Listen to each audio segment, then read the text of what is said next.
Bonjour à toutes et à tous et bienvenue sur Mosaïque Cristal. Aujourd'hui, nous irons faire un tour sur le site verrier de Meisenthal, direction Puttelange-au-Lac également pour faire le point sur les travaux des ateliers municipaux. On fera la connaissance du dessinateur Jean Aguerre et de Régis Haïdo, un éleveur passionné d'animaux.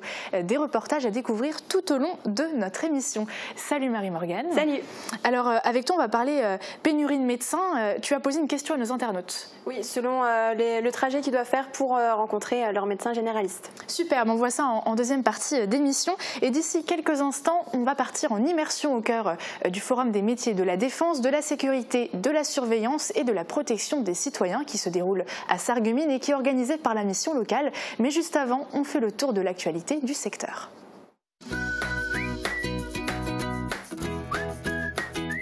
Shopping hyper fun, c'est chez Best, votre centre commercial à Faré-d'Ersviller. Hier, Jean Rotner a visité le site verrier de Meisenthal après l'invitation de Francis Vogt. L'occasion pour le président de la région Grand Est de passer de la théorie au terrain. En effet, la région finance à différentes échelles le CIAV, le musée du verre et la halle verrière. Soufflage du verre, contemplation des pièces dans la salle Émile Gallet et compréhension de l'histoire du site étaient au programme de la visite. Toujours à Meisenthal, Jean Rotner a évoqué le problème de la réouverture de la ligne SNCF Beach-Niederbronn. Pour le président de la région Grand Est, aujourd'hui, elle n'est pas assez rentable. Il a expliqué au maire du Pays de Beach que la rénovation d'une ligne coûte 1 million d'euros par kilomètre, ce qui ferait 24 millions d'euros à investir. La rentabilité est estimée à 10%, c'est trop peu pour envisager actuellement sa réhabilitation, selon Jean Rotner. Un forum avec les uniformes. Les différents métiers de la défense, de la sécurité, de la surveillance et de la protection des citoyens étaient représentés ce matin au foyer culturel de Sarreguemines. La mission locale a organisé cette rencontre pour informer les jeunes sur ces métiers. Armée de l'air, de terre, marine nationale, sapeurs-pompiers, gendarmerie, service militaire volontaire. C'était l'occasion pour les jeunes d'avoir des informations sur les différentes formations. Bientôt 1300 mètres carrés d'ateliers municipaux à Puttelange-au-Lac. Un nouveau bâtiment de 800 mètres carrés est en train d'être construit, auquel s'ajouteront 500 mètres carrés supplémentaires avec la réfection de l'ancien centre de secours. Il y aura un espace de stockage pour les engins de chantier, des ateliers de petite menuiserie, de chaudronnerie et de peinture, ainsi qu'une serre, un réfectoire et une salle de réunion. Les travaux devraient s'achever en septembre 2019. Du changement pour vos poubelles. À partir de lundi prochain, 22 communes de l'Agglo vont voir leur jour de collecte multiflux changer. Les horaires aussi évoluent, mais pour l'ensemble des 38 communes de l'Agglo cette fois. Il est demandé aux habitants de sortir leur bac la veille du passage des éboueurs, car leur circuit change et que l'on ne sait pas encore s'ils viendront collecter les poubelles en soirée ou le matin tôt. Tous les habitants recevront une information dans leur boîte aux lettres, soyez donc attentifs à votre courrier.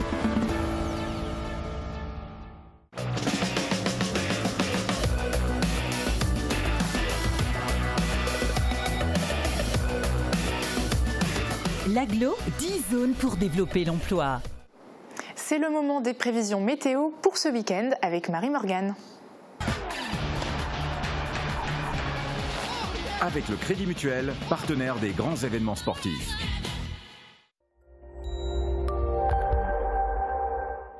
Et demain, le ciel sera couvert toute la journée. L'après-midi, quelques pluies feront leur apparition. Elles seront plus présentes en soirée et dans la nuit de samedi à dimanche. Les températures seront comprises entre 3 et 4 degrés le matin et entre 7 et 9 degrés l'après-midi. La journée de dimanche sera grise et humide. Il faudra être vigilant aux fortes rafales de vent qui pourront atteindre les 80 km/h. Les températures seront comprises entre 6 et 12 degrés. Demain, nous serons le samedi 1er décembre et nous fêterons les Saints-Éloi. Le soleil nous accompagnera de 8h05 à 16h36. L'image du jour nous est envoyée par Marc N, un photographe animalier. Il nous a envoyé la photo d'une de ses nombreuses rencontres, un petit écureuil. Un grand merci à vous et n'hésitez pas à vous aussi nous transmettre vos images par mail à l'adresse contact@mosaïque-cristal.tv ou sur notre page Facebook.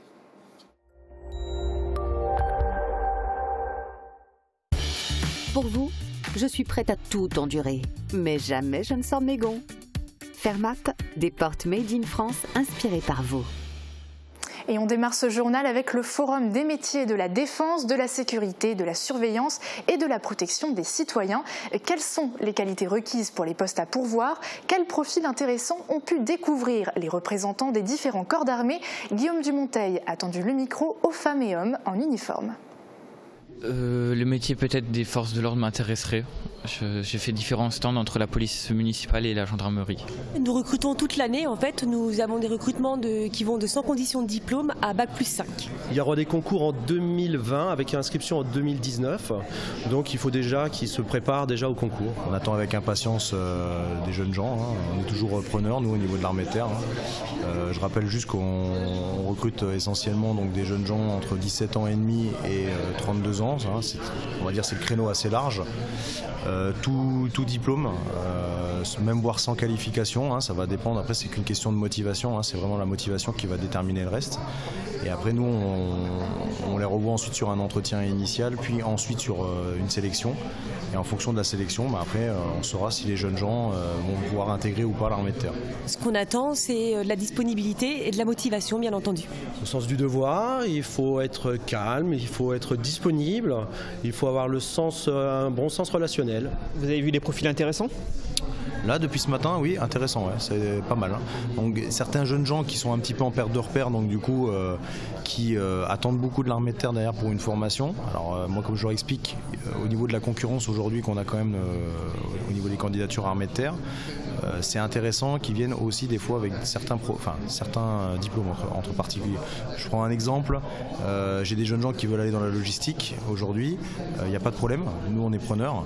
Maintenant c'est vrai qu'au niveau de la concurrence, des fois ça va être intéressant que le jeune homme ait déjà par exemple le permis de conduire. Voilà. Donc s'il a déjà le permis de conduire avant de tenter sa démarche dans la logistique, c'est plus intéressant pour lui. Maintenant ça ne veut pas dire qu'on ne le prendra pas. Est-ce que vous avez rencontré des jeunes intéressants ce matin? Oui, tout à fait. On a vu plusieurs profils qui avaient l'air tous plus ou moins intéressés. Paula Vicencio, directrice de la mission locale, nous explique les avantages d'une carrière militaire et comment y accéder. Pourquoi avoir décidé d'organiser ce forum autour des métiers en uniforme ? Parce que l'une des missions de la mission locale est de faire la promotion des métiers en tension, qu'il y a énormément de recrutement dans les métiers en uniforme. Il faut savoir que, par exemple, l'armée est le premier recruteur en France, qu'il y a des recrutements tout au long de l'année, que dans d'autres corps de métiers comme la police, les services pénitentiaires, il y a également énormément de recrutement.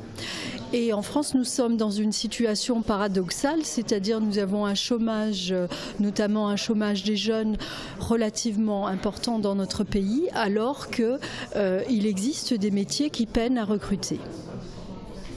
Quels sont les intérêts pour les jeunes de venir faire une carrière militaire ? Parce que les carrières militaires et les carrières dans les métiers en uniforme présentent quand même un panel de métiers très diversifiés, dans des niveaux de formation très importants. Ça va du niveau 5 au niveau Bac+5. Donc c'est ouvert pratiquement à tous les jeunes, quel que soit leur niveau de formation. Et qu'il y existe des promotions en termes de carrière qui sont très intéressantes pour les jeunes. Quels sont les freins au recrutement ? Il y a énormément de candidats qui postulent sur ce type de métier. Malheureusement, un certain nombre d'entre eux ne vont pas à l'issue de ce recrutement, puisqu'il y a différentes étapes, que ça nécessite d'être bien dans sa tête, bien dans son corps, puisqu'on va fournir des armes à un certain nombre de personnes, donc il faut être bien dans sa tête, bien dans son corps, puisque l'activité physique, c'est également quelque chose de très important. Mais comme je le disais tout à l'heure, en termes de valorisation, il y a souvent de la formation. Lorsqu'on parle par exemple de l'armée, à l'issue des contrats de 5 ans, il y a des cellules de reclassement pour aider les personnes à entrer dans le secteur civil. Et donc il y a énormément de débouchés dans ces métiers. Hier, Jean Rotner était à Meisenthal. Lors de la soirée entreprise élue, Francis Vogt a proposé au président de région de visiter la commune du Pays de Bitche, où se situent Alverrières et Musée du Verre. L'occasion de lui montrer à quoi sert le financement de la région. Regardez. Francis Vogt a réussi. Jean Rotner est là, malgré un planning chargé. Le matin, le président de la région Grand Est était à Matignon. C'est l'occasion de montrer au président tout ce qu'on a sur ce territoire, déjà le Pays de Bitche, mais aussi sur ce site de Meisenthal où il y a plusieurs activités. L'activité culturelle, donc le CADAM, le CIAV, le Centre international d'art varié, où il y a la partie, donc la boule de Noël qu'on connaît, qui a un succès énorme cette année, et aussi le musée à côté où on a la chance d'avoir des pièces extraordinaires, c'est des pièces d'Émile Gallet. Donc tout ça, le montrer aujourd'hui au président pour montrer que l'investissement, le choix était le bon choix. Francis Vogt fait référence aux 3 millions d'euros apportés par la région pour la réhabilitation du site. Message reçu 5 sur 5 par Jean Rotner. Mon actualité du jour était très liée et profondément liée à ce que vous êtes en train de vivre aussi. Aller négocier ce matin, ou discuter en tout cas avec le Premier ministre de la situation sociale de notre pays, c'est profondément lié à ce que vous vivez ici, à ce sentiment parfois que l'on peut avoir, que l'on soit dans une grande ville ou dans une ruralité, de déclassement, d'oubli. Malgré un emploi du temps chargé, le président de la région Grand Est a pris le temps de rencontrer les équipes, d'admirer les œuvres du musée et de se renseigner sur la fabrication du verre. Se montrer à l'écoute ne l'empêche pas de faire des choix. Maintenir une activité ferroviaire entre Bitche et Niederbronn le laisse sceptique. Et c'est le maire de Philipsbourg qui a interrogé Jean Rotner sur la mobilité et notamment sur la potentielle réouverture de la ligne Bitche-Niederbronn qui permettrait de désengorger le réseau déjà très saturé. Quelle a été la réponse? Quelle perspective pour le maire? Écoutez. Quelle a été sa réponse? Sa réponse, elle a été ni oui ni non.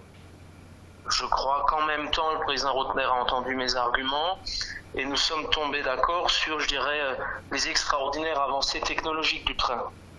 Parce que ni lui ni moi ne pouvons connaître ce que sera le train de demain et je pense qu'il sera porteur d'espoir nouveau.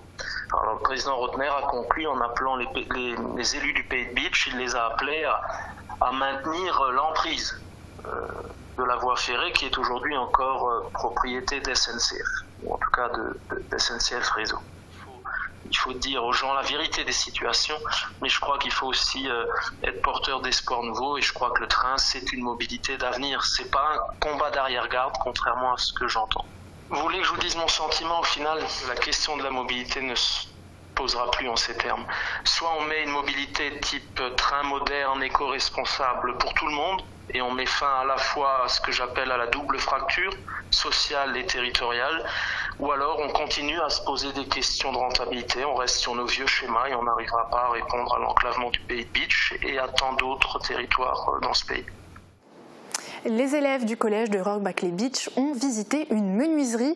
Plus qu'une étape dans la confection de leur projet scientifique, c'était l'occasion de mettre un premier pied en entreprise. La visite s'est déroulée durant la semaine École-Entreprise qui avait lieu du 19 au 24 novembre. Un reportage de Valentin Guinel.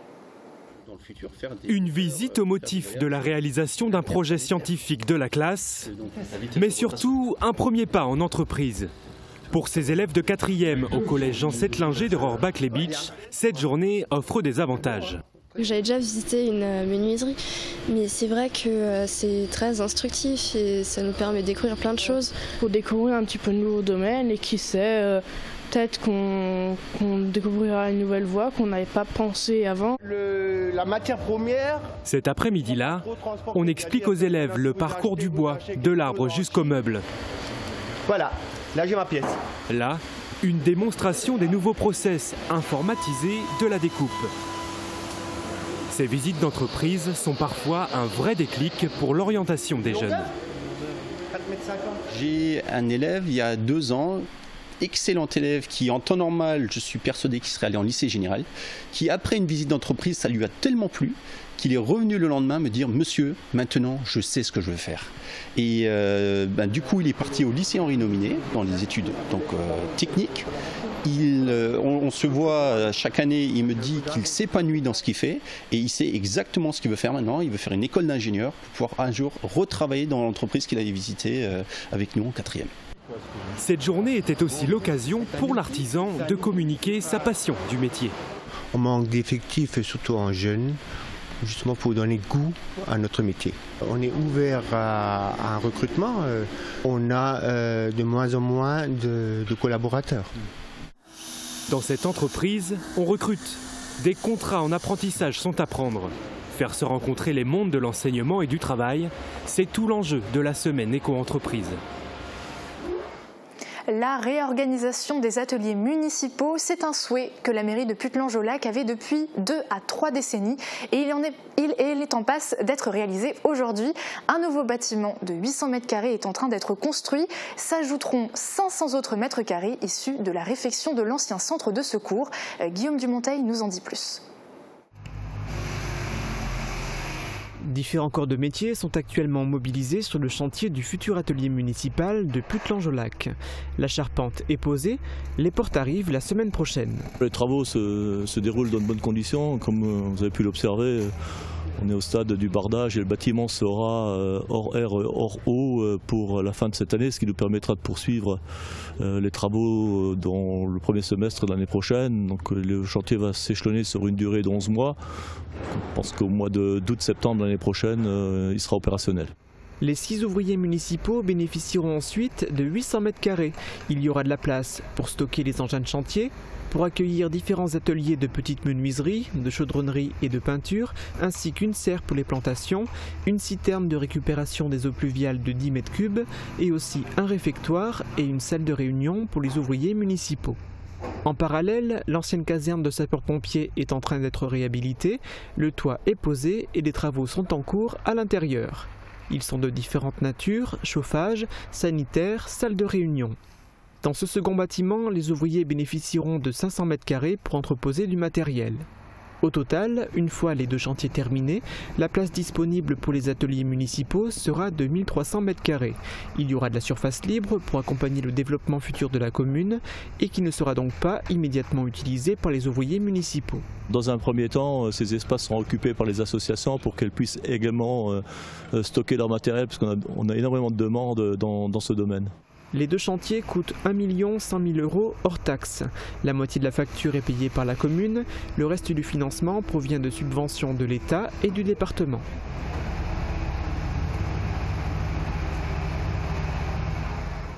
Le portrait de la semaine, c'est l'occasion de vivre des rencontres qui font chaud au cœur. Aujourd'hui, nous rendons visite à Jean Aguerre, un dessinateur chaleureux et passionné qui donne des coups de crayon depuis sa plus tendre enfance. Ses personnages Pierre et Paul et les aventures qu'ils vivent sont devenus réputés et aujourd'hui encore, il nous parle de toutes ses créations avec un sourire communicatif.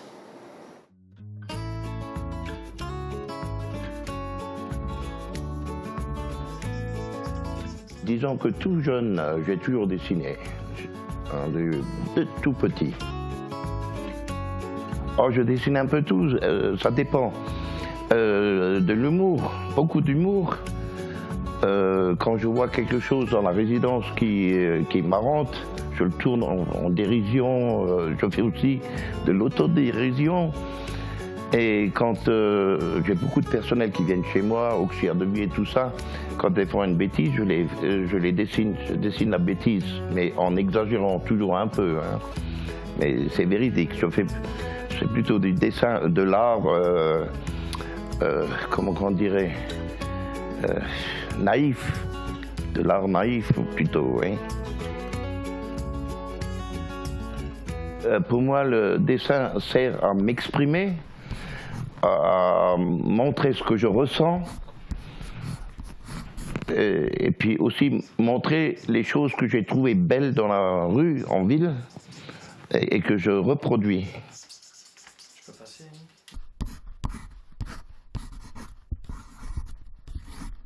J'ai travaillé à la mine et là j'ai fait des dessins pour des retraités. Et un beau jour, mon ingénieur m'appelle et puis il me propose de rester dans les bureaux et de faire des dessins sur la sécurité. Parce qu'il pensait que la sécurité, elle serait plus visible avec des BD plutôt qu'avec des affiches normales. Il m'a demandé de créer 2 personnages, un bon et un mauvais.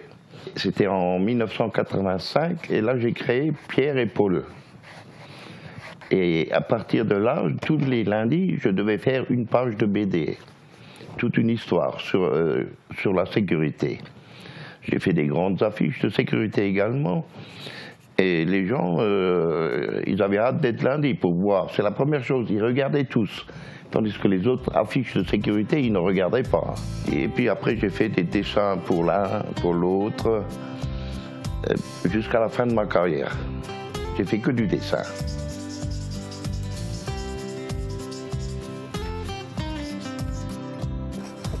Mineurs de France, c'est une revue,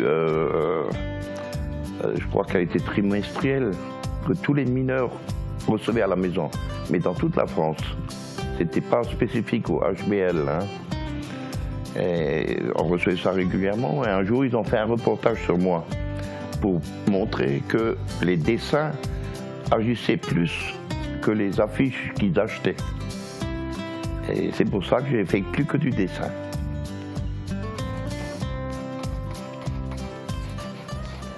Ben, le dessin représente pour moi beaucoup de choses, c'est une passion, je ne peux même pas m'en passer. Parfois je dis je fais une pause, je ne vais pas dessiner dans la matinée ou dans la journée. Non, je vois mon crayon, une feuille vide, il faut que je dessine. Je ne peux pas faire autrement. Bien sûr, je souffre, j'ai les doigts là, j'ai de l'arthrose, ça me fait mal, mais ça ne m'empêchera pas de dessiner. J'aime trop le dessin.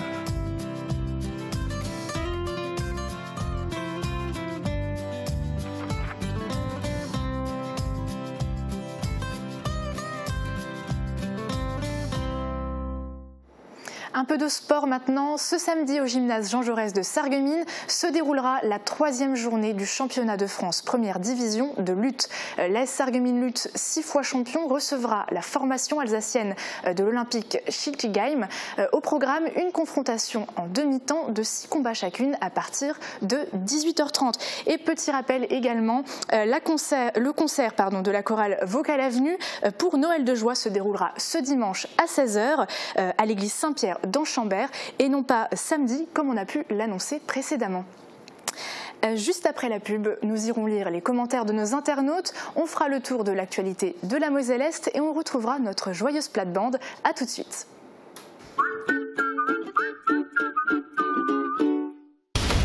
Nous aimons les sensations fortes.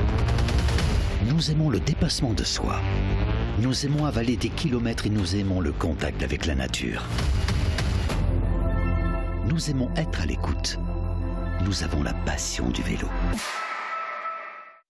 Aux 2 roues Saralbe, c'est aussi le service, le choix et l'entretien de la motoculture.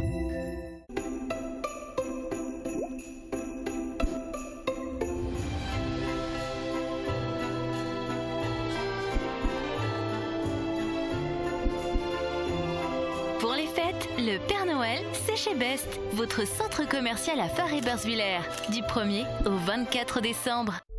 Nouvelle enseigne à Sarreguemines. Otoro vous accueille dans son restaurant japonais proche du centre-ville. Découvrez nos buffets servis midi et soir. Dégustez maki et sushi réalisés sur place et servis à table. Fraîcheur garantie.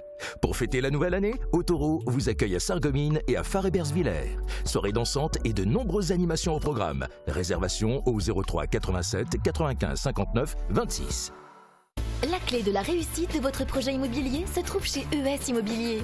Sandrine Ebonner et son équipe sont à votre service pour la transaction d'une maison, d'un terrain, d'un appartement ou d'un immeuble.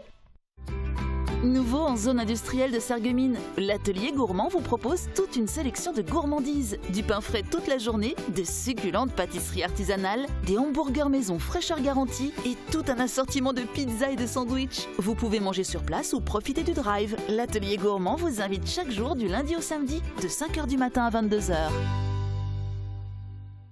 Pour les fêtes de fin d'année, je fais mes courses à l'Intermarché des faïenceries.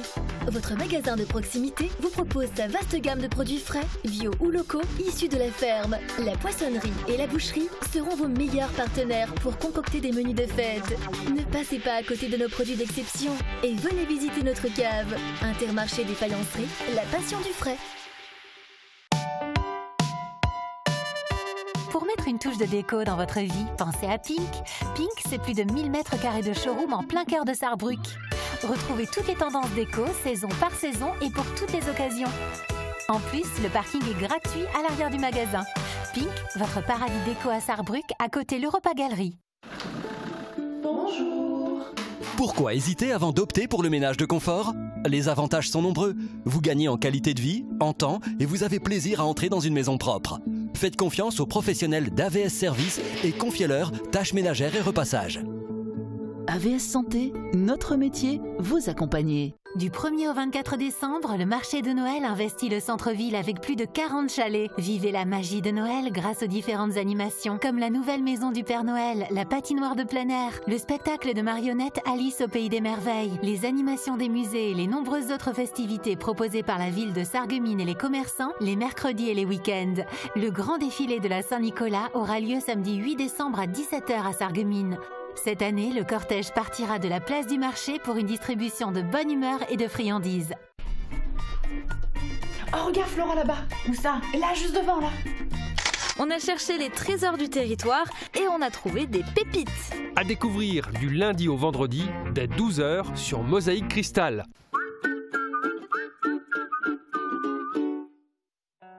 Fort de ses 70 agences et de ses 6000 intérimaires par jour, DLSI soutient le SFC en championnat. DLSI, l'énergie de vos emplois et de vos footballeurs. Soirée football en direct du Stade de la Blise samedi. Le SFC, toujours en difficulté dans le classement, reçoit l'ES Taon, actuel leader du championnat. Un match à suivre dès 18 h en direct sur Mosaïque Cristal.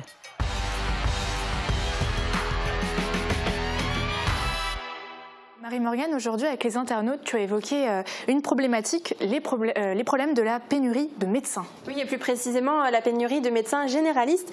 Alors, il y a des départs en retraite qui sont pas remplacés, il y a des déménagements de médecins et du coup, les patients doivent parfois se rendre à plusieurs dizaines de kilomètres pour se rendre chez un docteur. Alors, on a demandé à nos internautes combien de kilomètres ils effectuent pour se rendre chez leur médecin généraliste. Est-ce que c'est plus ou moins de 20 km/h? Et sur plus de 200 votes, ils sont 88% à nous avoir répondu moins de 20 km/h, et 12% à nous avoir répondu plus de 20 km. Alors donc là, pour la majorité, il s'agit quand même de courts trajets. Jean-Luc nous a répondu, pour nous c'est 6,5 km. Cela passe encore, il y a des gens en campagne ou des lieux isolés qui doivent traverser des distances énormes pour trouver un docteur. Virginie nous a écrit, Sarreguemines-Roulin, ça va, je m'en sors bien. Je préfère faire 3-4 km en plus et être avec un médecin qui me connaît et en qui j'ai une totale confiance, plutôt que les médecins de Sarreguemines où j'ai l'impression de n'être qu'un numéro vu le monde. Après, un autre problème se pose, alors je l'ai évoqué au début de la chronique, c'est les départs en retraite. René nous a écrit, nous avons de la chance d'avoir 2 médecins dans notre village, mais lorsqu'ils prendront leur retraite, est-ce qu'il y aura une relève? Et pour Thomas, le problème va se poser prochainement. Mon médecin traitant va prendre sa retraite, certes bien méritée pour lui, pas remplacée pour le moment. Je n'en ai pas trouvé d'autre pour le moment, ce ne sera plus aussi près.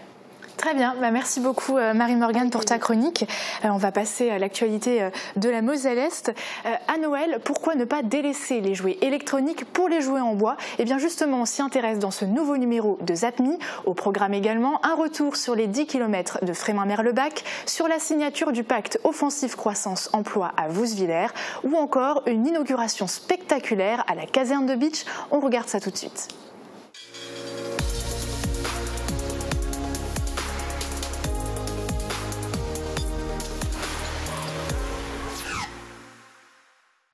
Au programme de la journée, conférences, job dating, démonstrations, ateliers numériques, les organismes du territoire et la municipalité de Forbach, ainsi qu'une quarantaine d'employeurs de Moselle-Est se sont mobilisés au Burghof pour tendre la main aux personnes en situation de handicap.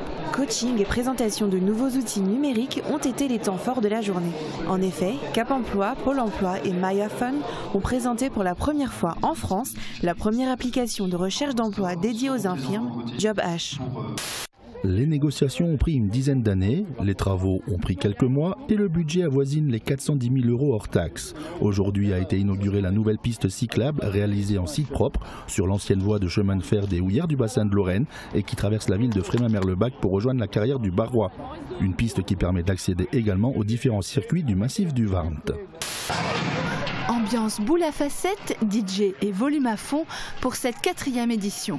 Dans les bassins, les participants s'essaient aux différentes activités proposées. Aquatraining, aquajogging, aquabike, nage avec palme, apnée, plongée. Tous les maîtres nageurs et les membres des différents clubs sont sur le pont. Rendez-vous pour la prochaine aquaparty le 23 mars 2019. 432 coureurs se sont retrouvés au départ de la 13e édition des 10 km de Frémin-Merlebach.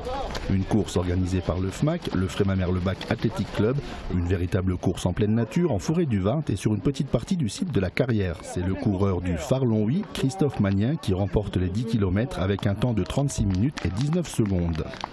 Voilà maintenant 8 ans que la manifestation Gastronomie autour du Vint attire tous les gourmands et les gourmets à Frémin-Merlebach. Une salle voûtaire pleine à craquer, des exposants très nombreux, des fidèles, des petits nouveaux et une pléthore de produits du terroir à découvrir et à déguster.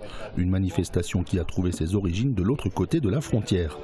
Avec 350 voitures et motos de toutes marques exposées sur le salon, la barre des 400 véhicules n'est pas très loin. Amateurs et professionnels de tout le Grand Est sont venus à Metz montrer leur collection. Le salon n'était pas en reste non plus côté moto, autant pour les marques japonaises que pour les classiques Harley-Davidson.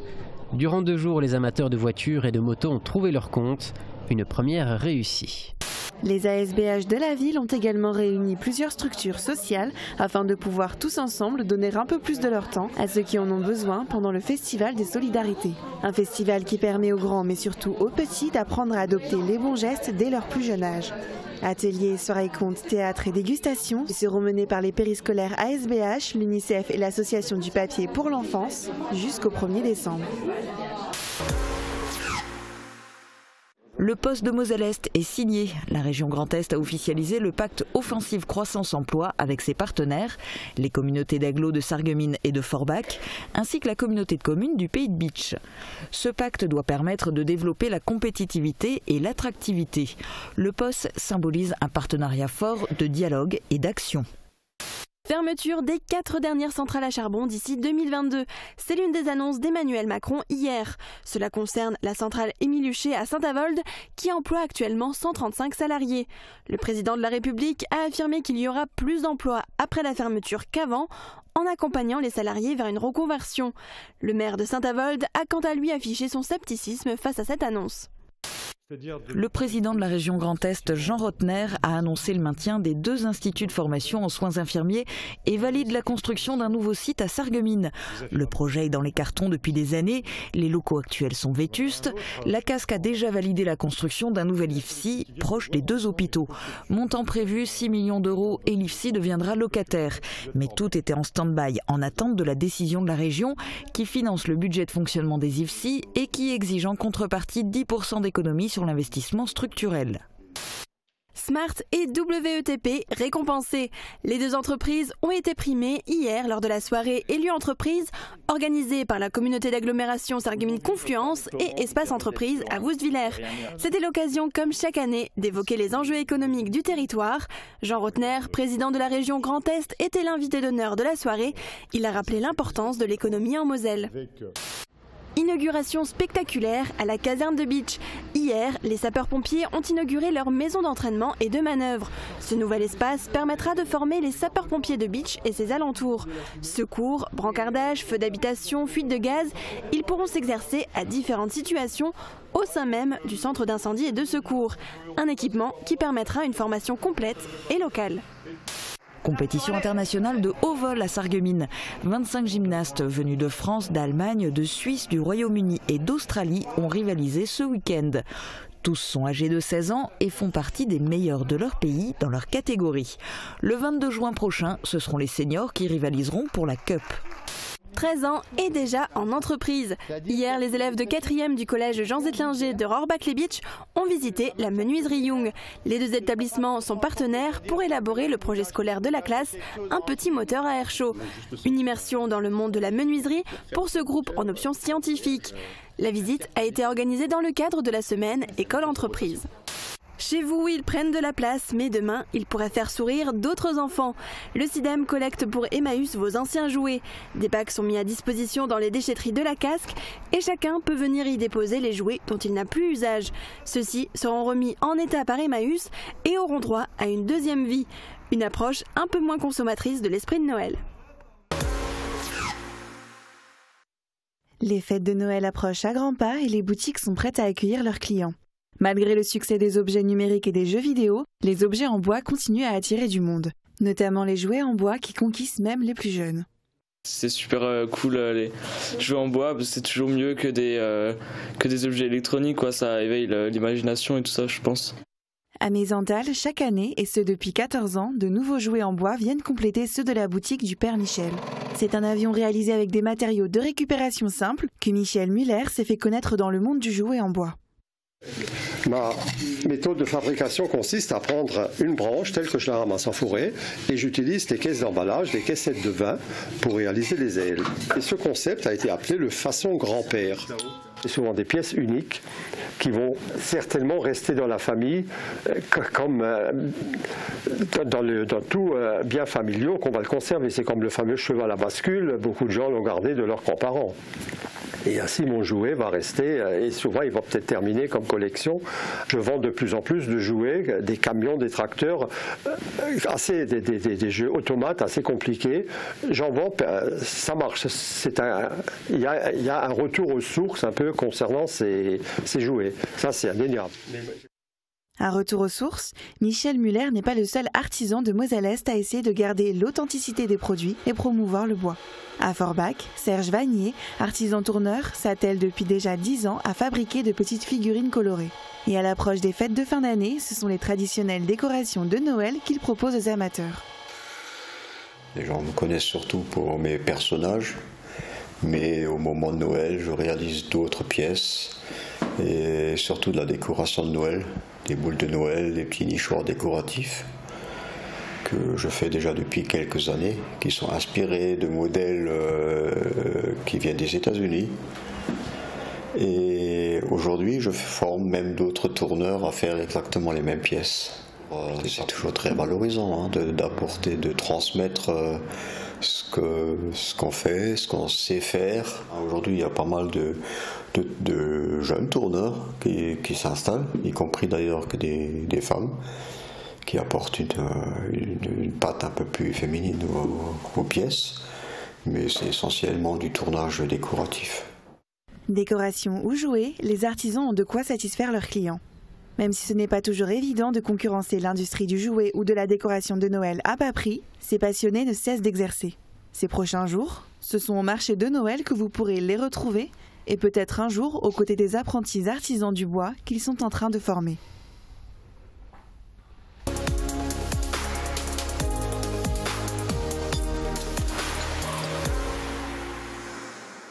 On en a beaucoup parlé cette semaine, la campagne d'hiver des Restos du Cœur a commencé, un sujet qui tient à cœur à notre généreuse plate-bande. Regardez.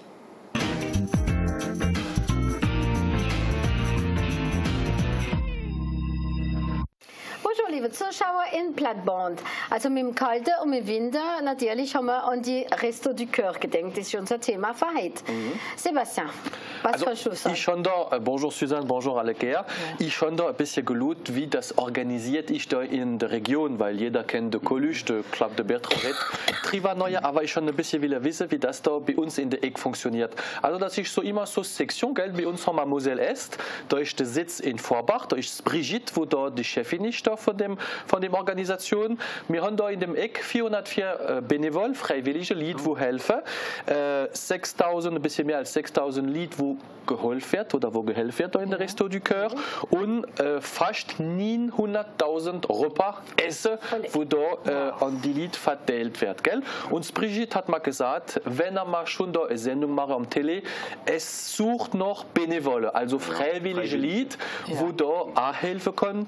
Wie machen wir Resto du Cœur, schrieb man auf Internet und da finden wir la Region, schrieben nach Moselle-Est und da haben wir die Telefonnummer. Aber wenn man da ein bisschen Zeit hat, so eine Mittwochnachmittag oder in der Woche kann man gerne helfen, irgendwie, dass die Lied ein bisschen noch... Ja, es klingelt schon. Der erste ruft schon an. Das ist wunderbar. Die Idee ist am ersten Gewinn vom Daniel Ballerwan. In Wirklichkeit hat er 83 schon gesagt am Radio, man müsste doch etwas machen. In den 80er Jahren waren immer mehr Leute, die Hunger gehabt, ganz einfach. Und Familien immer mehr, die Probleme gehabt haben, die soziale Probleme gehabt haben. Und es ist nicht widergekommen, aber dann hat der Kulisch 85, im Oktober 85, es war Winteranfang, dann haben sie gesagt, man muss doch etwas machen. Und der Kulisch hat damals 3 Millionen am Staat gegeben, 3 Millionen Franken damals an den Staat. Und dann haben sie ausgerechnet, das wäre 200.000 mit der Essen gewinnt, verliert. Und da ist er auf die Idee gekommen, wir machen ein Restaurant auf. Dann hat es ganz einfach klein angefangen, auf so Terrain vague bei Paris. Und dann haben sie 85 so angefangen. Und heute haben sie über 130.000 Essen werden jedes Jahr ausgeteilt in ganz Frankreich. Das ist riesig, das ist enorm. Und es sind fast 900.000 Personen, die geholfen kriegen. Also Sebastian, man muss dazu sagen, also die Leute, die da etwas gehen, für die Resto du Cœur, die können das natürlich direkt an den Resto du Cœur gehen, Platz im Staat gehen. Also die, die heute das nicht so zufrieden sind, was man mit ihrem Geld macht, natürlich am besser direkt an den Resto du Cœur, dann weiß man, wo das Geld langt. Ne? Besser, wenn man das direkt lokal in Sagemin, in Beach, in Schwabach direkt schickt. Voilà. Direkt, Martin, da gibt es als arme Leute, die haben nichts essen, gell? Ja, da hat auch einer gesetzt, da in so Galerie Marchand, in einem großen Geschäft, gell? Und hat da gewartet, dass Geld ging. Und die gehen nichts her, ich muss eine andere Strategie da bringen, gell? Und noch einmal kommt da ein Mann rein und dann sagt er, Monsieur, ich glaube, ihr habt gerade Geldsack fallen gelassen, ihr habt verloren. Und dann sagt der Mann, und fehlt überall, bald du hast gesagt, nein, da habe ich nicht mehr. Sie müssen, ja, gut, dann können wir gerade etwas gehen. Das ist ganz gute Idee. Und der kleine Bruder, der war auch, die Ältere waren arm, gell? Und dann schickt er um Père Noël einen Brief. Père Noël, dieses Jahr gibt es kein Geschenk, weil meine Eltern sind sehr arm, gell, und ich kriege kein Geschenk. Kannst du mir doch etwas schicken, Père Noël? Ich bräuchte nur einen Kopf, einen Schal und ein paar Händchen. Ich würde gerne mit meinen Kumpeln Nuss in den Schnee spielen gehen. Und wenn ich das nicht habe, dann kann ich nicht mit ihnen spielen im Winter. Gut, und die Postierte hat die drei gemacht, die Lettre Père Noël, und hat gesagt, das ist der arme Bugel. Wissen Sie was? Dann hat der ganze Kollege gefragt, wir gehen dem ein Cup und das alles kaufen. Dann haben sie Geld zusammengebracht. Es hat nur gelangt für ein Cup und einen Schal. Dann schicken sie dem Kind das Geld. Ja, und ein paar Wochen nachher schrieb das kleine Kind wieder retour an Père Noël, merci für den Cup und den Schal, gell? Aber ohne Händchen kann ich doch nicht spielen gehen in den Schnee.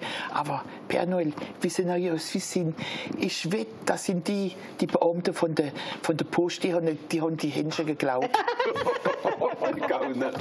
So, Sebastian, das nächste Mal haben wir auch wieder ein Thema. Es geht um Essen, aber es geht ums Altersfisch, Martin. Wäre pas des Seniors, ganz einfach. Also bis gleich, bis die nächste Woche.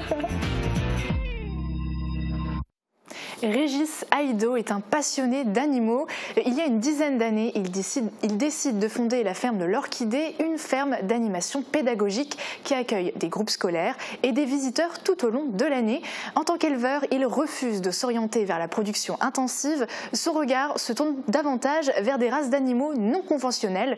Dans Tranche de vie, Régis Haïdo nous emmène à la découverte de 3 espèces, le chien-loup tchécoslovaque, le cochon laineux et le chat du Bengale. Belle fin de programme, très beau week-end et à bientôt.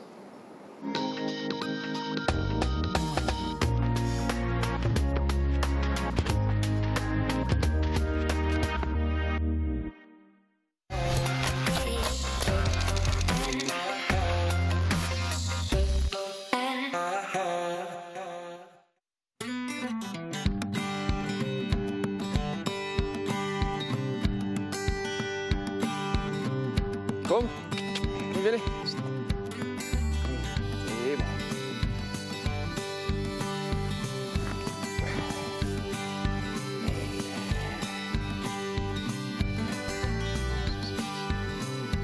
Allez, viens.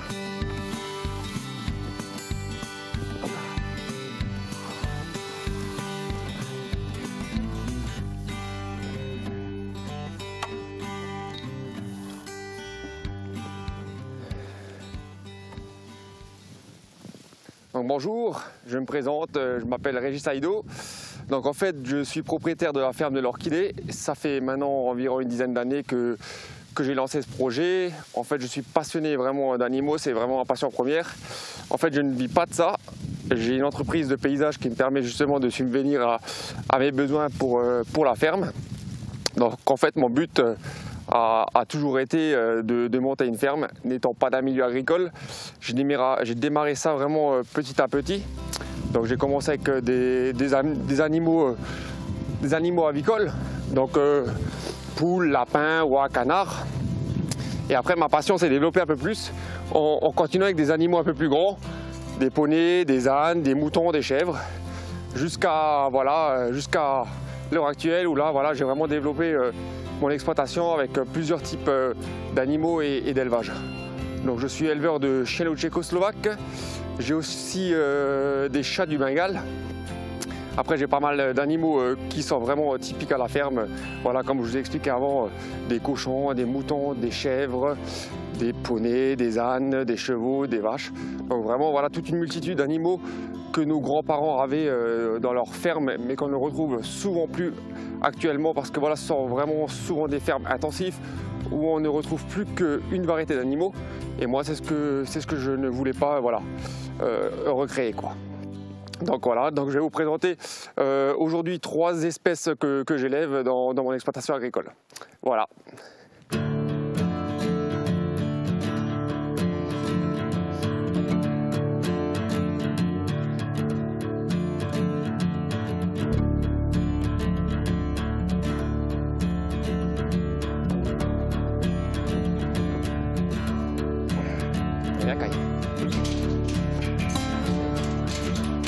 Yep.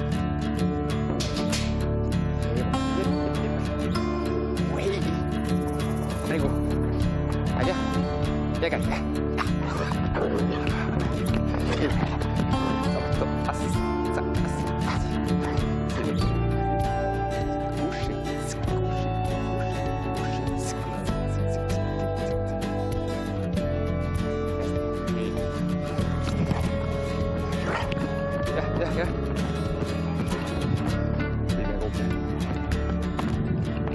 Viens. Kai, viens. Ah, mon gros gars. Stop. Là. Stop. Sac. Voilà, comme je vous l'ai présenté avant, donc en fait je vais vous présenter maintenant une race que j'élève, donc ce sont le chiano tchécoslovaque. Donc en fait c'est une race qui est très récente, c'est une race hybride avec un animal que tout le monde connaît, c'est un loup européen. Donc viens voir, Kai, viens voir. Voilà, restez. Yep, voilà. Donc là je vais vous présenter un de mes mâles qui est là, restez. C'est mon mâle reproducteur qui a maintenant 2 ans. Il est multi-champion dans plusieurs pays. Donc en fait, il a remporté des titres, il est 2 fois champion de Suisse, champion de Belgique, champion du Luxembourg, champion international. Il a participé aussi au championnat du monde où il a remporté la 3e place et 2 fois la première sur les 3 jours où on a participé à Amsterdam. Donc en fait, il a réussi aussi à obtenir son certificat d'aptitude à la sociabilité. Donc en fait, c'est un titre qui va lui permettre plus tard de voir que le chien il est bien dans sa tête. Et si jamais il pourrait y avoir un souci quelconque qui se passe. Donc en fait, c'est un test qui se passe sur une épreuve qui passe devant des jurys. Donc, viens voir, Kai, au pied, là. Donc je vais vous montrer. Yep, là, tac, si.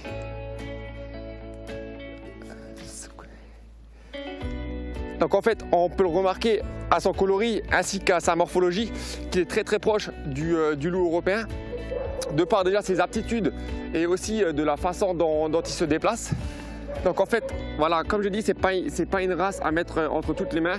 C'est une race qui a quand même besoin d'énormément de sociabilité envers les gens, de leur part de leur hybridation avec un animal sauvage. Donc en fait, voilà, c'est un chien qui demande quand même beaucoup d'attention. Par contre, voilà, c'est très très proche de leur maître et de leur famille. Donc voilà, donc ça c'est mon mâle reproducteur. J'ai encore 4 autres femelles qui sont aussi titrées en concours. Voilà, donc on ne peut pas tous vous les montrer aujourd'hui. Ça sera pour une prochaine fois, mais en tout cas voilà, je vous présente mon mâle.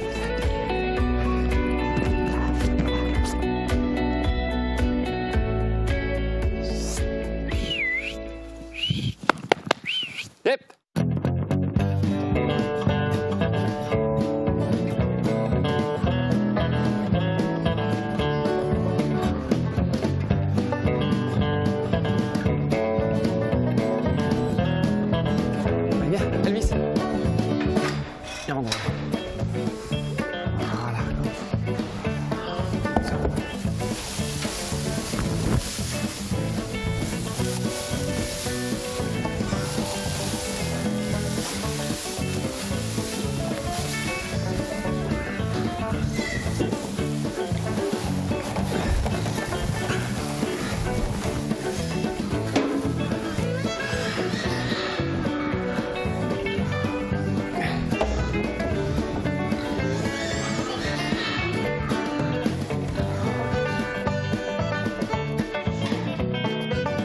Donc voilà, la deuxième race que je vous ai dit que j'allais vous présenter, c'est la race du cochon laineux.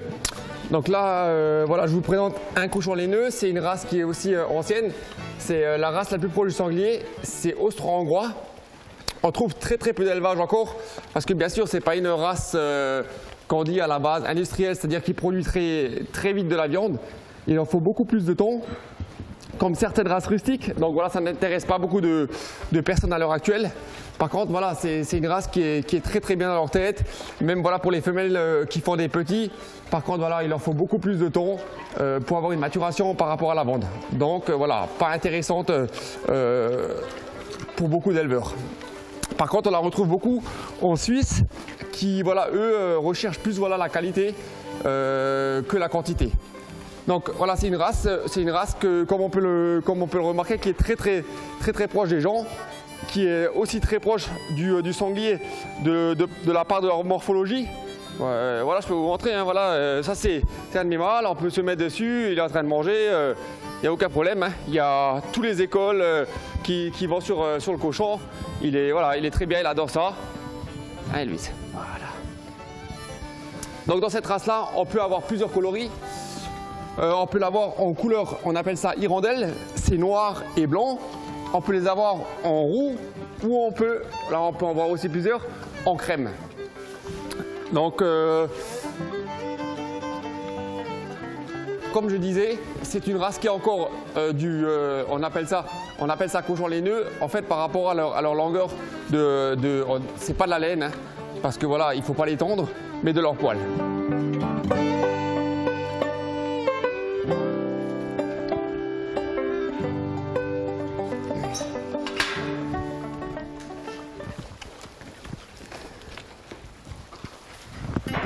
Luti. Luti. Viens. Viens, mon gros. Bébé. Viens.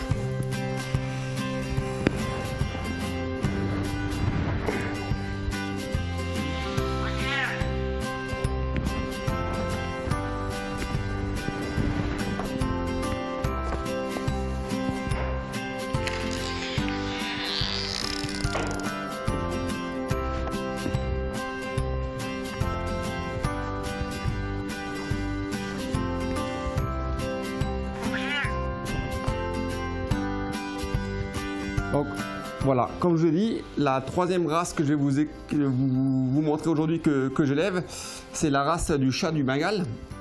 En fait, c'est aussi une race hybride. En fait, elle est hybridée avec un chat léopard d'Asie et un chat européen. Donc vous voyez vraiment la construction de ce chat qui reste vraiment typé sauvage, avec des couleurs qui se rapprochent très proches du chat léopard. Donc voilà, comme on peut le voir. Donc en fait, il est de couleur brown tambi. En fait, on peut l'avoir sur plusieurs coloris. Donc il va participer ce week-end à un concours international qui va se dérouler sur 2 jours. Donc en fait, ça c'est un mâle. C'est une race de chat qui est très actif, qui aime bien jouer par rapport à d'autres races de chats qui sont plus, voilà, on dirait chat de canapé. C'est une race, voilà, qu'on pourrait plus appeler chien-chat, aiment communiquer avec leurs maîtres, les enfants, donc voilà, très proche des gens qui les entourent.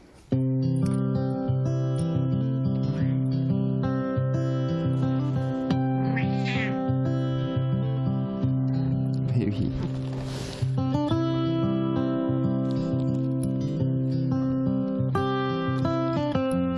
Donc en fait, voilà, en conclusion, voilà, ça fait une dizaine d'années que j'ai monté cette exploitation agricole, voilà, qu'on pourrait plus considérer, voilà, comme vraiment voilà, un mini zoo, parce que voilà, il y a plus d'espèces d'animaux que voilà, dans une ferme traditionnelle. Après voilà, ça fait maintenant une dizaine d'années que j'essaye d'évoluer dans mon activité en ayant des différentes espèces au plus haut niveau. Et ça restera à l'heure actuelle, et je pense pour des années encore, une grande passion, parce que très difficilement à en vivre dû l'investissement et les frais que chaque espèce d'animaux me demande. Donc voilà, donc pour moi, en tout cas, ce qui me rend le plus heureux, c'est de me lever avec mes animaux et de me coucher avec mes animaux en sachant qu'ils sont bien dans leur tête et bien dans leur basket.